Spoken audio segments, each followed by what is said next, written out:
Shalom saudara sekalian, pada kesempatan kali ini kita akan membahas 3 pilar Pentakosta ketiga. Nah, salah satu karakteristik daripada umat Pentakosta adalah mereka menekankan akan tuntunan Tuhan di dalam kehidupan sehari-hari. Kalau bisa dibilang, suara hati umat Pentakosta itu mirip dengan doa Musa di dalam Keluaran 33 ayat yang ke-15. Jika engkau sendiri tidak membimbing kami, janganlah suruh kami berangkat dari sini. Kita sebagai umat Pentakosta juga menyerukan hadirat Tuhan yang terus-menerus menuntun dan membimbing kita. Sebagaimana Musa memerlukan tuntunan Tuhan dalam kesehariannya di Perjanjian Lama, kita juga melihat bagaimana gereja mula-mula dalam Perjanjian Baru melibatkan tuntunan Tuhan di dalam mengikuti kehendak dan rencana Tuhan. Di dalam Kisah Rasul pasal yang ke-15, kita melihat bagaimana gereja mula-mula menghadapi masalah ketika bangsa yang bukan Yahudi bertobat, menerima karunia keselamatan, menerima karunia Roh Kudus. Masalah timbul ketika beberapa orang Yahudi yang telah menjadi percaya berkata, orang-orang yang bukan Yahudi ini harus disunat, diwajibkan untuk mengikuti seluruh hukum Taurat. Bagaimana gereja mula-mula pada waktu itu mengikuti tuntunan Tuhan dalam permasalahan yang penting ini? Mereka mengikuti tuntunan Tuhan lewat 3 pilar, yaitu pilar Roh Kudus, pilar komunitas, pilar firman Tuhan. Lewat ketiga pilar ini, gereja mula-mula akhirnya dapat menerima bahwa bangsa yang bukan Yahudi telah menerima keselamatan dan juga karunia Roh Kudus. Mereka tidak lagi perlu disunat dan tidak perlu melakukan seluruh hukum Taurat. Bagaimana dengan gereja Tuhan pada zaman now mengikuti tuntunan Tuhan tentang Pentakosta ketiga? Kita pun mengikuti tuntunan Pentakosta ketiga menggunakan ketiga pilar ini. 3 pilar inilah yang menjadi acuan penafsiran orang Pentakosta. Mari kita simak bersama. Yang pertama, pilar Roh Kudus. Kita melihat bagaimana kuasa Roh Kudus di Pentakosta yang pertama itu luar biasa. Dalam Kisah Rasul pasal yang kedua, Petrus berkhotbah, 3.000 orang diselamatkan. Bahkan dalam waktu 100 tahun pertama, 70% dari dunia yang dikenal pada saat itu menjadi Kristen. Tetapi amanat agung belum tuntas. Roh Kudus terus berlanjut di Pentakosta yang kedua di Azusa Street, yang menghasilkan kira-kira 700 juta jiwa. Namun amanat agung juga belum selesai. Karena itulah karya Roh Kudus berlanjut dengan Pentakosta ketiga sekarang di Indonesia. Pentakosta ketiga inilah yang akan menuntaskan amanat agung dan membawa penuaian jiwa yang terbesar dan terakhir sebelum Yesus datang kembali. Haleluya. Yang kedua, pilar komunitas orang percaya. Kita lihat bahwa tuntunan Pentakosta ketiga tidak diklaim seorang diri saja, melainkan telah didoakan, dikonfirmasi, disaksikan oleh kaum Pentakosta secara global yang diwakili oleh Empower 21. Kalau saudara ingat, di Empower 21, gembala sidang dan pembina kita menggaungkan visi Pentakosta ketiga di hadapan bangsa-bangsa.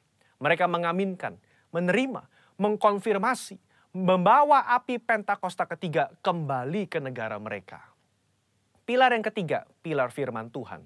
Tuntunan Pentakosta ketiga itu diawali ketika gembala sidang dan pembina kita mendapatkan firman Tuhan pada tahun 2009. Aku datang segera dari Wahyu 3:11. Dan dari Yoel 2:28. Kemudian daripada itu akan terjadi bahwa aku akan mencurahkan rohku ke atas semua umat manusia. Lama Tuhan tidak berbicara apa maksud dari kedua ayat ini. Tetapi 4 tahun berikutnya, pada tahun 2013, Tuhan berbicara. Yang aku maksudkan dengan pencurahan Roh Kudus itu adalah Pentakosta ketiga. Nah, melalui firman Tuhan ini, kita menangkap pesan profetik bahwa akan ada pencurahan Roh Kudus besar-besaran ke atas seluruh umat manusia sebelum kedatangan Yesus kali yang kedua. Jadi bisa kita simpulkan, Pentakosta ketiga itu yang pertama telah mengikuti tuntunan daripada Roh Kudus, telah dikonfirmasi oleh komunitas Pentakosta secara global, dan didasari oleh firman Tuhan, khususnya Yoel 2 ayat 28-32. Saya berdoa agar saudara diberi pengurapan daripada Roh Kudus untuk bisa mengikuti tuntunan Tuhan di hari-hari terakhir ini. Mari kita semua menjadi messengers of the third Pentecost. Haleluya, Tuhan Yesus memberkati. Deklarasi iman, Mazmur 91. Dalam lindungan Allah, orang yang duduk dalam lindungan yang maha tinggi dan bermalam dalam naungan Yang Maha Kuasa, akan berkata kepada Tuhan, tempat perlindunganku dan kubu pertahananku, Allahku yang kupercayai. Sungguh, Dialah yang akan melepaskan engkau dari jerat penangkap burung, dari penyakit sampar yang busuk. Dengan kepaknya Ia akan menudungi engkau, di bawah sayapnya engkau akan berlindung. Kesetiaannya ialah perisai dan pagar tembok. Engkau tak usah takut terhadap kedahsyatan malam, terhadap panah yang terbang di waktu siang, terhadap penyakit sampar yang berjalan di dalam gelap, terhadap penyakit menular yang mengamuk di waktu petang. Walau 1.000 orang rebah di sisimu dan 10.000 di sebelah kananmu, tetapi itu tidak akan menimpamu. Engkau hanya menontonnya dengan matamu sendiri dan melihat pembalasan terhadap orang-orang fasik. Sebab Tuhan ialah tempat perlindunganmu, Yang Maha Tinggi telah kau buat tempat perteduhanmu. Malapetaka tidak akan menimpa kamu, dan tulah tidak akan mendekat kepada kemahmu. Sebab malaikat-malaikatnya akan diperintahkannya kepadamu untuk menjaga engkau di segala jalanmu. Mereka akan menatang engkau di atas tangannya, supaya kakimu jangan terantuk kepada batu. Singa dan ular tedung akan kau langkahi. Engkau akan menginjak anak singa dan ular naga. Sungguh hatinya melekat kepadaku, maka aku akan meluputkannya. Aku akan membentenginya, sebab ia mengenal namaku. Bila ia berseru kepadaku, aku akan menjawab. Aku akan menyertai dia dalam kesesakan. Aku akan meluputkannya dan memuliakannya. Dengan panjang umur akan kukenyangkan dia, dan akan kuperlihatkan kepadanya keselamatan daripadaku. Amin.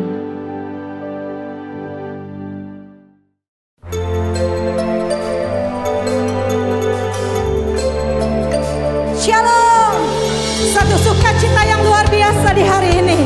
Sama-sama kita mau memuji Tuhan. Dia Tuhan yang datang dan bertata. Dia Tuhan yang berkuasa dan layak ditinggikan. Sama-sama katakan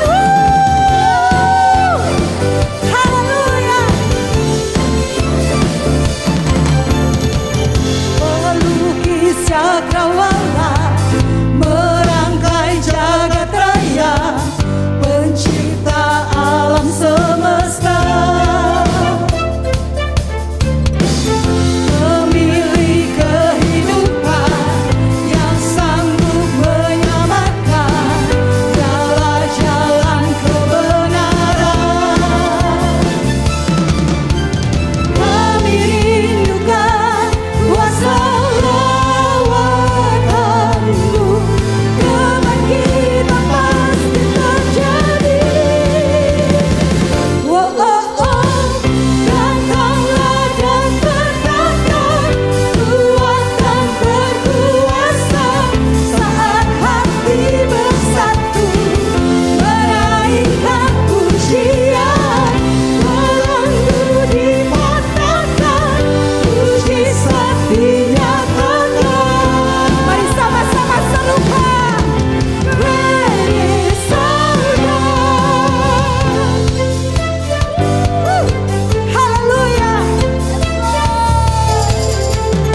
sungguh Allah yang dahsyat dan besar Tuhan.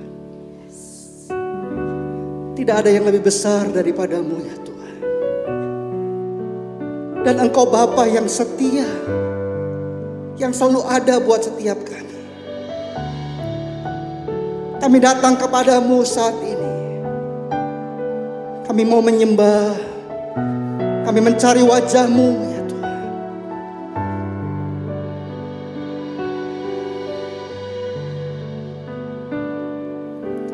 Bapa, Kau setia. Bapa, Kau mulia. Tenanglah jiwaku, aman bersamamu.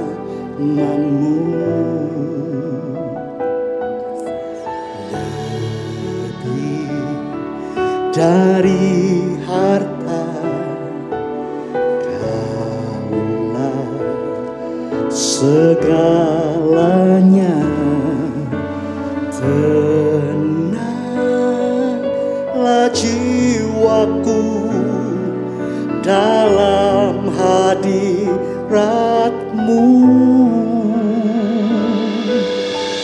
Tunjukkan kasih setia-Mu.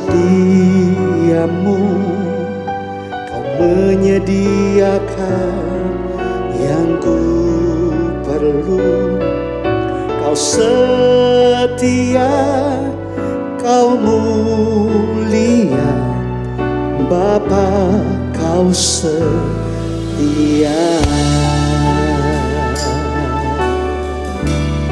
Mari sama-sama katakan, Bapa, Kau setia. Bapa, Kau mulia. Tenanglah jiwaku, aman bersamamu.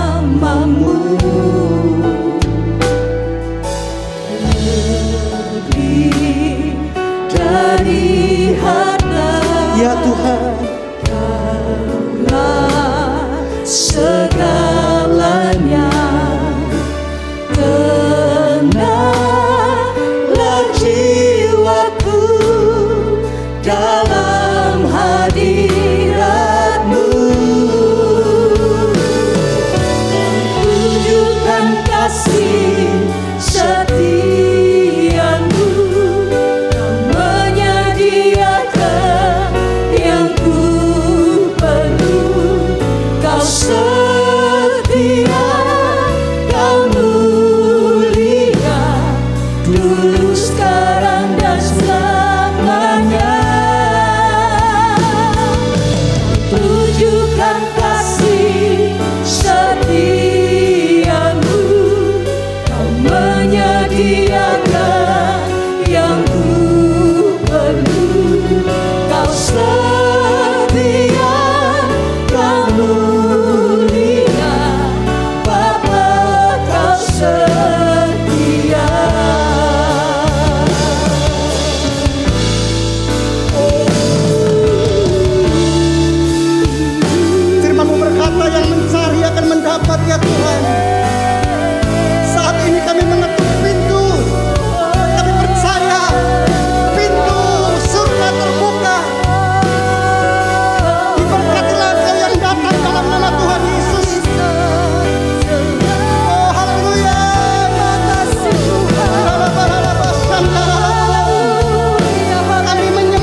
apa yang dimaksud dengan Pentakosta ketiga?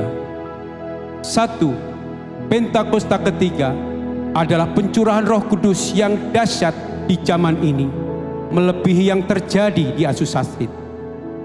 2. Pentakosta ketiga akan mengakibatkan penuaian jiwa yang terbesar dan yang terakhir sebelum Tuhan Yesus datang kembali.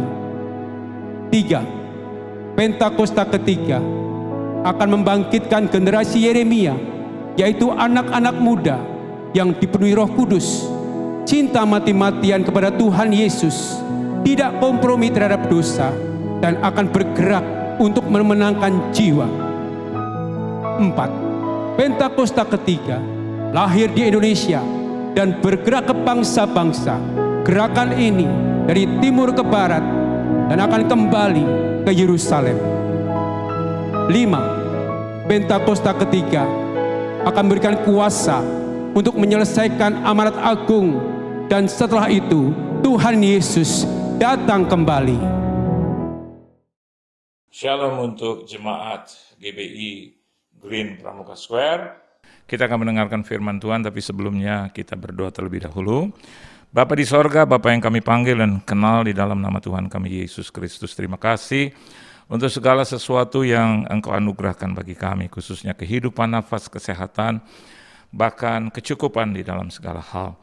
Lebih dari itu kami juga akan menikmati sebagian dari perkataan firman-Mu, berkata-kata Engkau Tuhan, kuasai isi hati kami yang terdalam, dan biarlah firman-Mu menegur kami, menguatkan, meneguhkan, bahkan memberkati kami, supaya ketika kami selesai mendengarkan firman-Mu, kami boleh berjalan dengan kepala tegak untuk melanjutkan kehidupan kami. Di dalam nama Tuhan Yesus Kristus, kami sambut firman-Mu. Haleluya. Amin.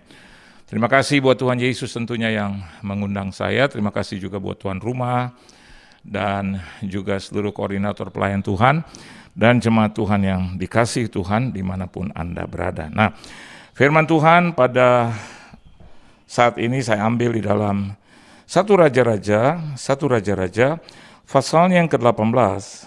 1 Raja-Raja pasalnya yang ke-18 ayat yang ke-17 sampai dengan ayatnya yang ke-22. Kita akan baca bersama-sama saudara. 1 Raja-Raja pasalnya yang ke-18 dimulai dari ayat yang ke-17 sampai dengan ayat yang ke-22.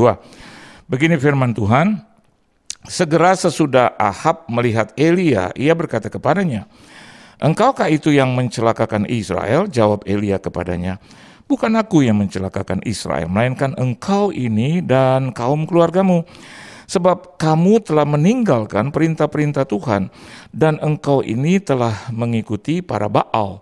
Sebab itu suruhlah mengumpulkan seluruh Israel ke Gunung Karmel, juga nabi-nabi Baal yang 450 orang itu, dan nabi-nabi Asyera yang 400 itu, yang mendapat makan dari meja istana Izabel."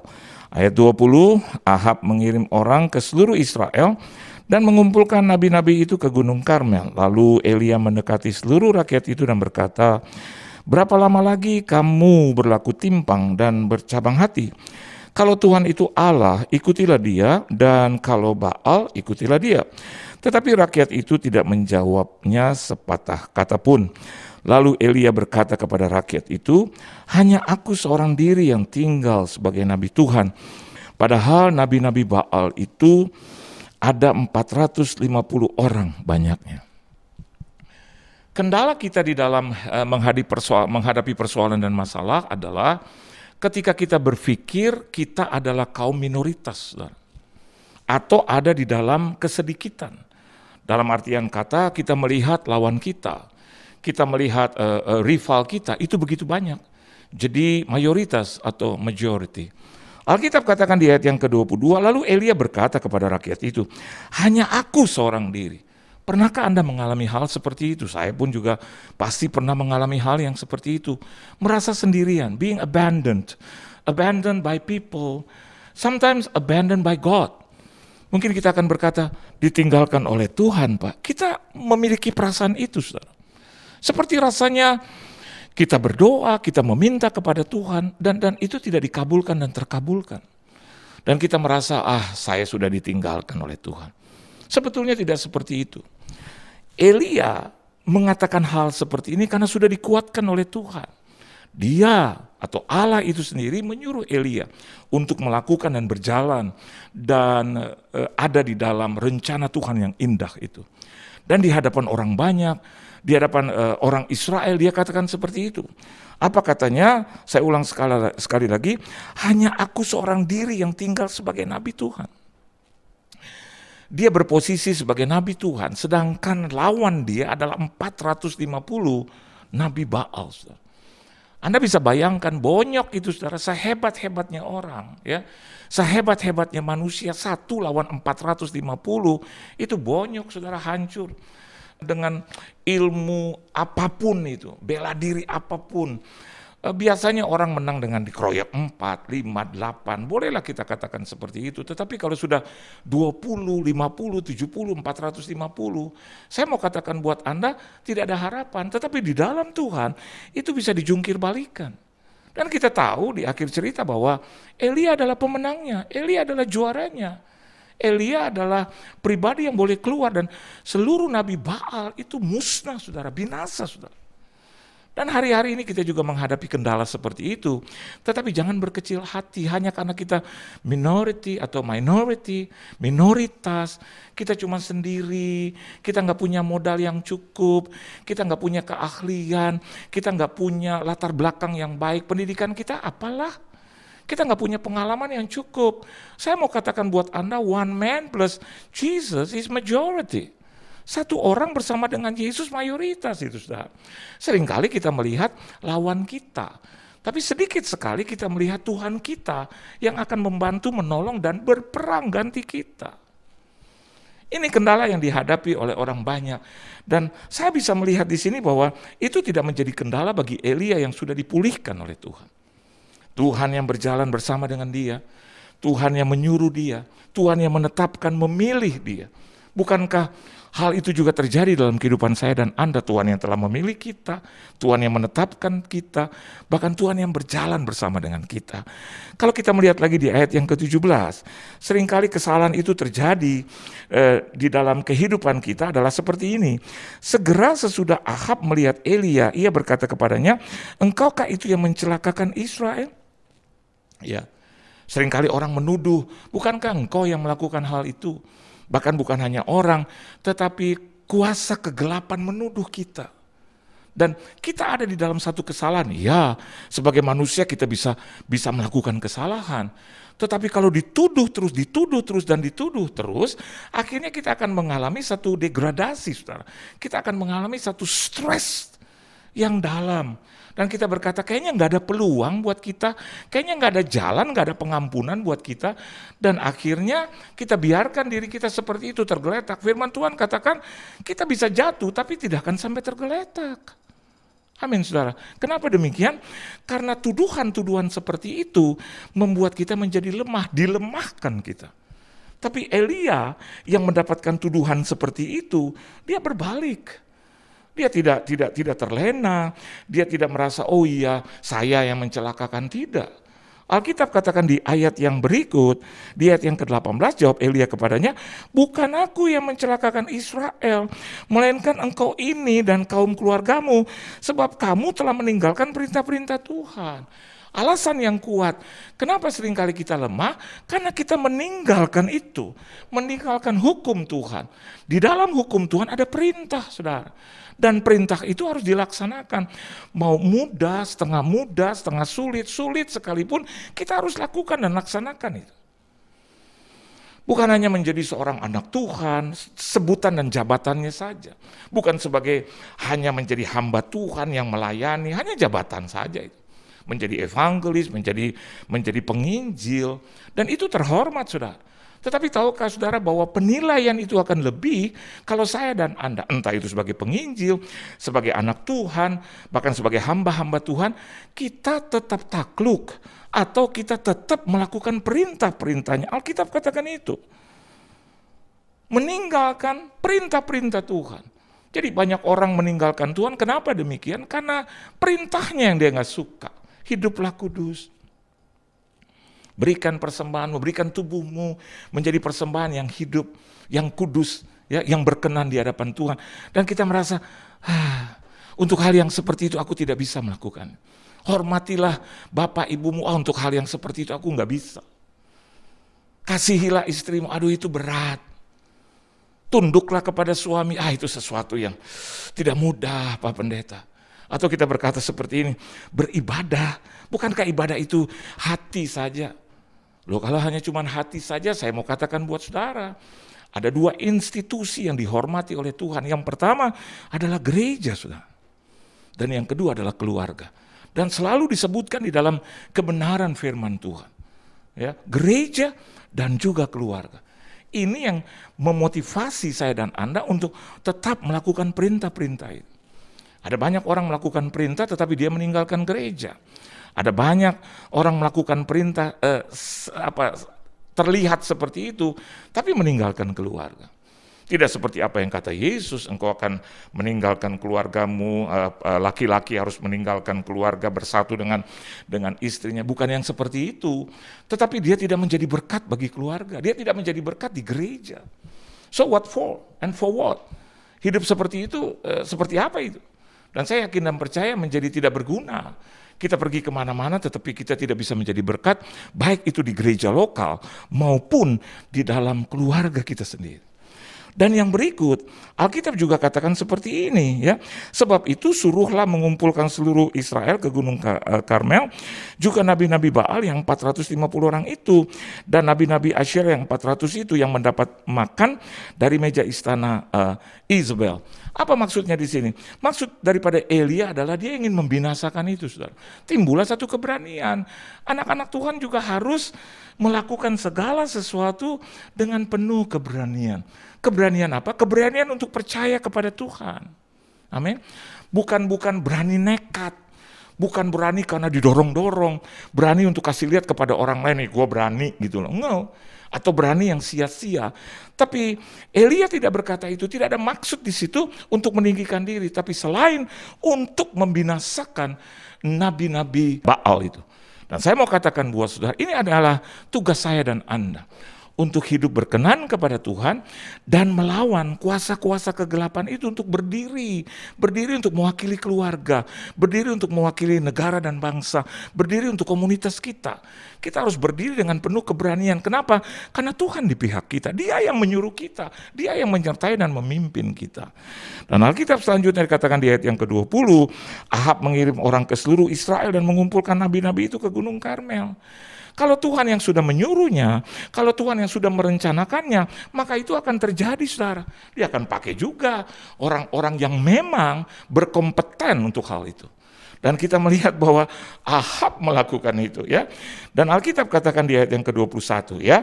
Lalu Elia mendekati seluruh rakyat itu dan berkata, berapa lama lagi kamu berlaku timpang dan bercabang hati? Kalau Tuhan itu Allah, ikutilah Dia, dan kalau Baal, ikutilah Dia. Saudara, di dalam kehidupan mau tidak mau, tiap-tiap hari kita akan berhadapan dengan pilihan demi pilihan. Tuhan ingin berkata kepada kita, what side you on? Di mana engkau berada? Di pihak siapa engkau berada? Kita boleh warawiri, kita boleh istirahat, kita boleh bercanda, kita boleh beristirahat di dalam kepenatan kita boleh juga berpergian kemanapun. Tetapi pilihan itu harus saya dan Anda tentukan. Di tengah-tengah kehidupan yang tidak mudah, Tuhan akan memperkenankan kita untuk memilih. Dan Elia yang telah menekatkan hati untuk memilih Allah Tuhannya yang benar itu memberikan satu transformasi. Kepada siapa? Kepada rakyat. Dia katakan, hari ini kau harus memilih. Saya dan Anda harus menjadi teladan dulu, baru kita bisa memberitahu kepada orang lain. Amin, saudara. Saya dan Anda harus memilih dulu Tuhan kita yang benar, ada di dalam kebenaran, baru kita mengatakan dan menawarkan itu kepada orang lain. Tapi kalau saya dan Anda tetap stuck, tetap ada di dalam sesuatu yang tetap saja, maka niscaya tidak ada satupun yang boleh mengikuti kita. Tapi kalau kita sudah firm, kita sudah kokoh, dan sudah menentukan pilihan kita, mau suka mau duka, pilihan kita adalah satu, yaitu Kristus Yesus, maka kita akan tularkan itu kepada orang lain. Dan Elia mengajak rakyat pada saat itu. Ayo pilih. Kalau kau pilih Tuhan Allahmu, ikutilah dia. Tapi kalau kau pilih Baal, ikutilah dia.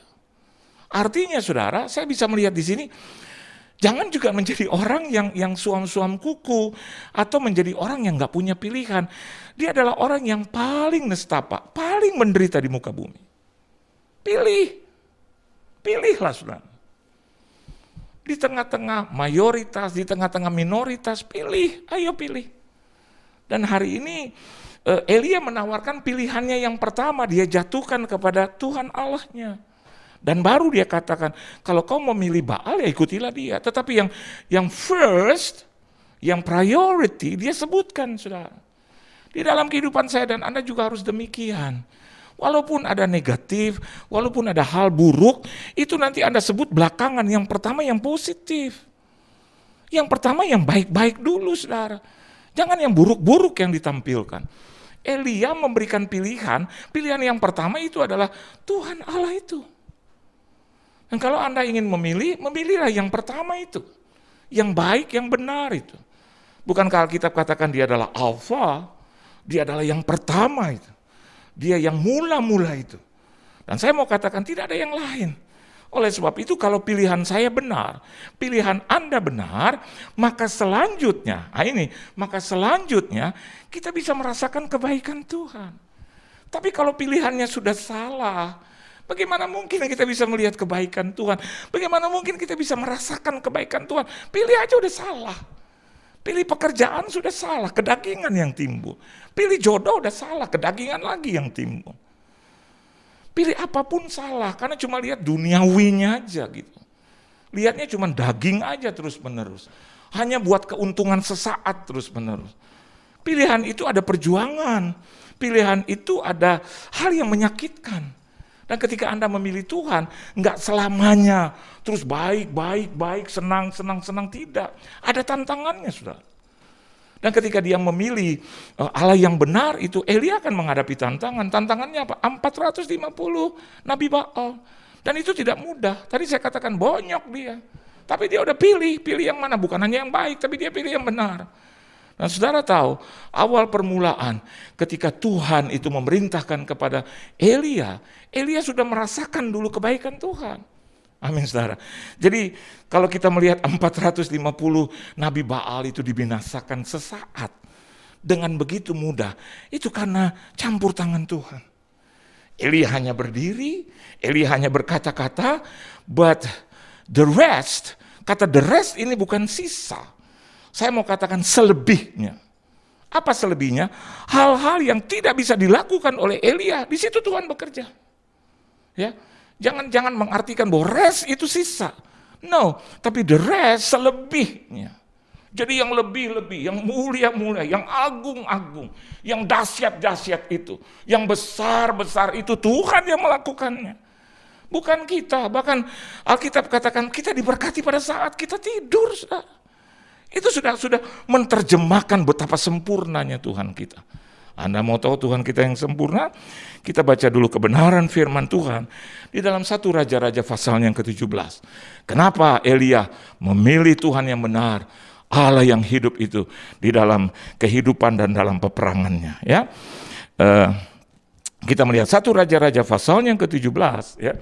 Ayat yang pertama, Alkitab katakan begini, yang pertama, lalu berkatalah Elia orang Tisbe dari Tisbe Gilead kepada Ahab, demi Tuhan yang hidup Allah Israel yang kulayani.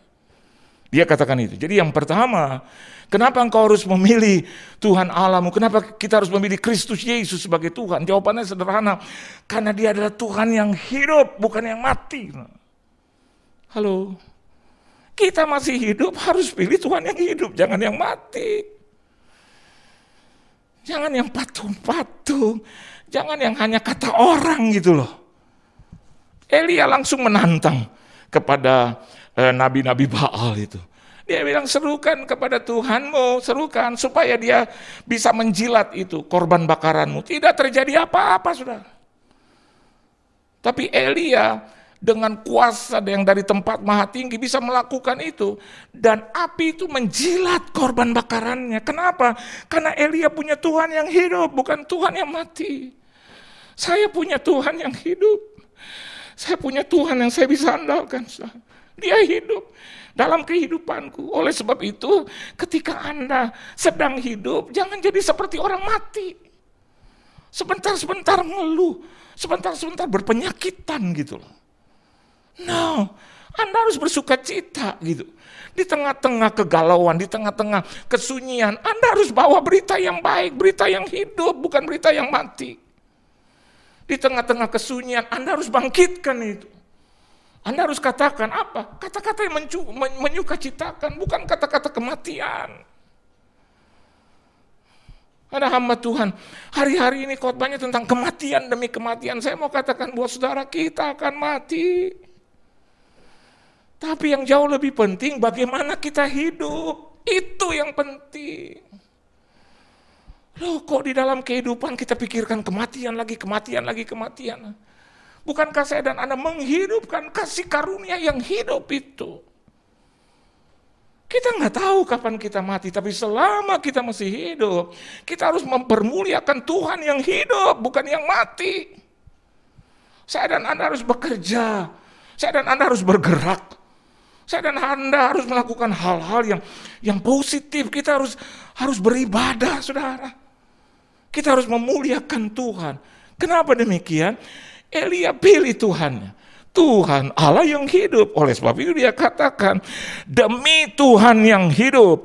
Tuhannya siapa? Allah Israel. Siapa Israel? Saya dan Anda Israel rohani. Siapa dia? Yang kulayani, yang kau layani itu. Yang kau sembah itu, yang aku sembah itu. Dialah Tuhan yang hidup. Dia mampu menjawab saya. Dia mampu menjawab doa Anda. Dia mampu bergerak. Dia mampu menyembuhkan penyakit kita. Dia mampu melayani kita, saudara. Dia mampu menjawab. Bahkan dia mampu untuk memberikan kita. Bukan hanya kebutuhan, tapi juga kerinduan, saudara. Banyak orang berkata, ya Tuhan memberikan kebutuhan. No, dia juga bisa memberikan dan menjawab kerinduan, keinginan kita. Anda mau jodoh yang seperti apa? Anda mau pekerjaan yang seperti apa? Tanyailah Tuhan yang hidup. Dan yang kedua, bukan hanya Tuhan yang hidup yang dimiliki oleh Elia, tetapi Alkitab juga katakan di ayat yang kedua, kemudian datanglah firman Tuhan kepadanya. Tuhan yang berfirman atau Tuhan yang berkata-kata. Amin, saudara. Jadi bukan Tuhan yang diam. Tuhan yang menjawab doa.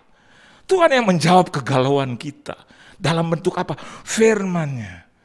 Dan siapa itu firman-Nya? Kristus Yesus. Saya dan Anda harus kenal Tuhan kita, Kristus Yesus. Pada mulanya adalah firman. Firman itu bersama-sama dengan Allah. Karena firman Tuhan itu adalah Allah. Karena firman itu adalah Allah. Berarti Kristus adalah Tuhan itu sendiri. Jangan galau lagi, saudara. Dimanapun Anda berada, kalau ditanya tentang Kristus, bingung gitu loh. Terus tanya bagaimana kelahirannya, bingung gitu. Nggak usah sampai jauh sejarahnya gitu, saudara. Karena ada dua hal, bicara tentang sejarah, bicara tentang kisah Tuhan. Sejarah itu history, sejarah itu adalah history dalam bahasa Inggris. Tapi yang kedua, Tuhan itu juga punya kisah, his story. Saya dan Anda bukan sejarahnya Tuhan. Saya dan Anda adalah kisahnya Tuhan. Amin, saudara. Dia adalah Tuhan yang berfirman. Saya dan Anda hari ini hidup karena firman Tuhan. Karena perkataan Tuhan. Oleh sebab itu, hari-hari kehidupan kita, jangan lupa juga memperkatakan firman. Kata-kata yang hidup. Dia bukan hanya hidup, tapi juga dia berkata-kata. Jadi dia bukan hanya bergerak saja, tapi dia berkata-kata.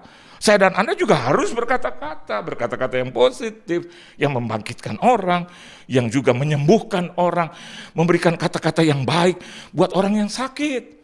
Bergerak untuk melakukan kebaikan. Kata-kata kita yang keluar bukan kata-kata yang tidak bermanfaat, tapi bermanfaat. Dan yang ketiga, kenapa Elia memilih Tuhan Allahnya daripada Tuhan Allahnya nabi-nabi Baal itu? Yang ketiga ada alasan, saudara.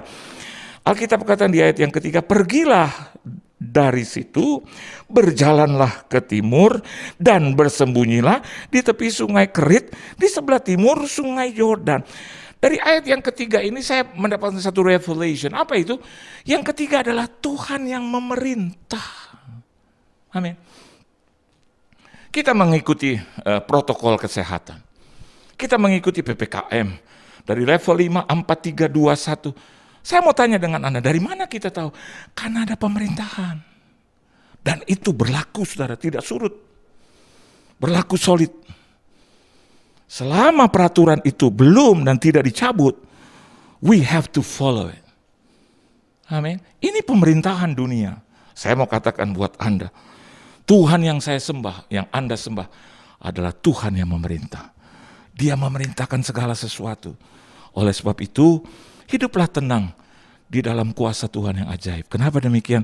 Segala sesuatu boleh jadi karena perintahnya. Dia tidak akan jadi kalau tidak diperintah oleh Tuhan. Amin.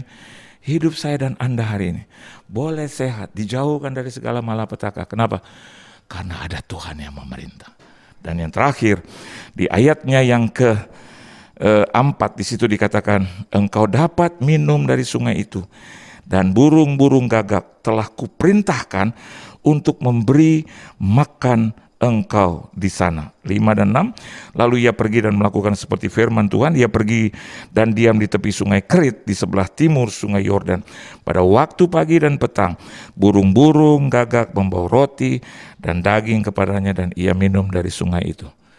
Di tengah-tengah kegalauan, saya mau katakan buat Anda, masih ada Tuhan yang memelihara kita. Amin. Tuhan yang memelihara kita. Ya. Bagaimana saya bisa hidup dari pemeliharaan Tuhan? Saya hamba Tuhan, saya tidak memiliki pekerjaan lain. Saya hanya melayani Tuhan. Saya juga mengalami seperti Anda, hampir 2 tahun. Kita ada di dalam problematika COVID ini, ya, pandemik ini. Tapi kalau Anda tanya kepada saya, Pak, bagaimana hidup Bapak? Saya akan jawab dengan terus terang. Saya hidup dipelihara oleh Tuhan. Saya tidak tahu bagaimana Tuhan memelihara saya secara detail, tapi yang saya bisa saksikan, ya, in general, tiap-tiap hari selalu ada saja berkatnya, selalu ada saja mujizatnya, selalu ada saja pertolongannya. Dari sana kita bisa melihat kenapa Elia begitu sangat memilih Tuhan Allahnya, karena dia tahu Tuhan Allahnya adalah Tuhan yang memelihara dia. Di sepanjang hidup kita, bahkan sampai dia datang kali yang kedua, kita tetap dipelihara oleh Tuhan. Hidup mati kita ada di tangan Tuhan. Biarlah pemeliharaan Tuhan yang hidup itu berlangsung sampai dia datang kali yang kedua. Tuhan Yesus memberkati saudara. Maju terus dalam Tuhan, tetap memilih Tuhan Allahmu, ya, yang dengan begitu rupa memelihara Elia dan begitu rupa memelihara saya dan Anda. Tuhan Yesus memberkati. Kita tunduk kepala, kita berdoa. Terima kasih Tuhan untuk firman-Mu, dan biarlah firman ini menjadi rema, menjadi kekuatan bagi kami. Kami tidak khawatir dan ragu lagi. Selama kami memilih Engkau, di sana ada jawaban. Selama kami memilih Engkau, di sana ada kekuatan. Selama kami memilih Engkau, di sana ada mujizat. Terima kasih Tuhan untuk firman-Mu, karena firman-Mu memang lebih daripada hidup kami. Berkati seluruh anak-anak-Mu, jemaat-Mu, dimanapun mereka berada, keluarga, rumah tangga, bisnis, usaha, mata pencarian, pekerjaan, perusahaan, perekonomian, kesehatan, tubuh, jiwa, dan roh, pelayanan mereka, gereja mereka, keuangan finansial mereka, pergaulan mereka, dimanapun mereka berada, diberkati dan jadi berkat. Dalam nama Tuhan Yesus Kristus, kami semua telah diberkati. Haleluya. Amin. Kita akan menerima berkat Tuhan. Kita angkat tangan kita. Terima kasih Tuhan untuk firman-Mu, dan pada akhirnya kami akan menerima berkat daripada-Mu. Kita angkat tangan kita, biarlah berkat daripada Allah Bapa, kasih sayang dari anak yang tunggal Tuhan kita Yesus Kristus, persekutuan yang manis dalam Roh Kudus menyertai hidup kita mulai hari ini bahkan sampai selama-lamanya, sampai Tuhan Yesus Kristus datang kali yang kedua. Dan biarlah apa saja yang kita kerjakan boleh berhasil dan beruntung di dalam nama Tuhan Yesus Kristus. Semua yang percaya katakan amin. Tuhan Yesus memberkati. Amin.